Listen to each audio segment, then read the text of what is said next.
Welcome to my home. I'm here in Redford, Michigan doing a little bit of work on a house that I'm getting ready to sell, and I had some plumbing issues in the crawl space, the really creepy crawl space.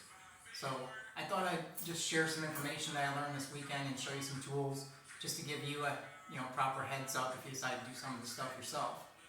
So I'm going to start with how to cut the pipe. I have 3 different tools here. This one's only big enough for a 1/2 inch pipe. That's a regular size pipe, you could say, that goes in a wall. This one will do both 1/2 inch all the way up to 3/4 inch, and it's good for just about anything, but it's a little bigger, so it's harder to manipulate. This one I bought this weekend, and it's actually a really good cutter. It's as easy as it looks. You just slide it over top of the pipe. This is for a 3/4 inch pipe. It's very specific. Shut it and turn, and it takes less than a minute, and the pipe cuts real nice and clean. Once you're done cutting the pipe, you still have to clean it though. So for my repair, I made 2 cuts, and then I had a pipe that was something like this, and then I cleaned it. So before you clean it, you want to use this tool, which is like metal sandpaper basically, and this just goes around and cleans it up really good, get rid of any burrs. When you're all done, it's pretty clean already, basically ready to use. But I always go over it again with some plumber's sandpaper just to make myself happy, and it's usually pretty easy to do. Can't show you without the pipe being attached to something though. I have some shark bites here. This one's a 3/4 inch shark bite. This is what I used earlier today. This is a 1/2 inch. I used this a few weeks ago, and I'll tell you about a problem I had when I went to the store with this one later. The shark bites, they just go right on. They push on and lock on without any tools. You just have to make sure that you get that connection nice and clean. Otherwise, any little bit of debris will stop it from sealing and it'll leak. To remove it, you generally don't need any tools at all. If anything, you can buy this little plastic piece that's with the tools. They're about $2 or $3. It's good to have in your bag. And you use this on the back side of this plastic ring, getting this pressure towards my thumb, pushing down on that plastic piece, and it releases, and then you can pull it right off. Actually, you pull and twist, and it comes right off.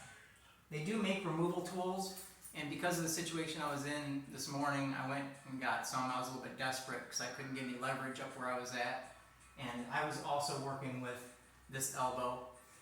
So I went and bought this Big Daddy right here. It was $71 from Home Depot, and I thought, get the best tool and it'll be easier. But this didn't do any good. And it's a good tool, and it probably works in its situation, but I just don't think I'll ever use it, so I'll be taking it back. This is the tool that the manufacturer designs for it, and it seems to work pretty good, but I didn't really need that either. My situation was I couldn't twist the pipe, so no matter how much pressure I had on it, I couldn't get that shark bite back off. And the whole reason why I didn't seal to begin with is because I didn't sand it good enough. There was a little tiny piece of solder on there. So I ended up cutting the pipe back using a different flexible shark bite hose, and that worked really well. I do want to give you a heads up. When I went to Home Depot a few weeks back, I got a tool on accident, or a part that was wrong, and it was this one. But it wasn't this exact one. The one that was in the package was right, but the inside was different. It was for PEX pipe. And PEX pipe has a little plastic insert on the inside. So it looked right inside the package, and it said it was right on the outside of the package, and when I opened it when I got in the parking lot, I saw the extra piece. I knew what I was looking for, but a lot of people don't know what they're looking for. So make sure you got the right part. It should look clean on the inside if you're going with copper. There shouldn't be any junk in there, any pipes, plastic pieces, nothing like that. The big one might be a little easier to see. And on the front of the bag, assuming that it's not a return and it's in the wrong bag, because that's what happened to me, I bought the right bag with the wrong part. But on the front of the bag, it'll say 3/4 inch cpvc. Or it'll just say 3/4 inch. So the 3/4 inch is for copper, and the cpvc is for PEX pipe. So you have to know what you're looking for, and don't be afraid to get some help from the guy at Home Depot, even if you gotta wait a few minutes for him. It's definitely worth it. The only thing I didn't mention that is on my tarp here are these pliers. I forgot to tell you that sometimes when you're using this little plastic piece, you can't get good grip with your fingers, so it helps to have a pair of pliers behind it.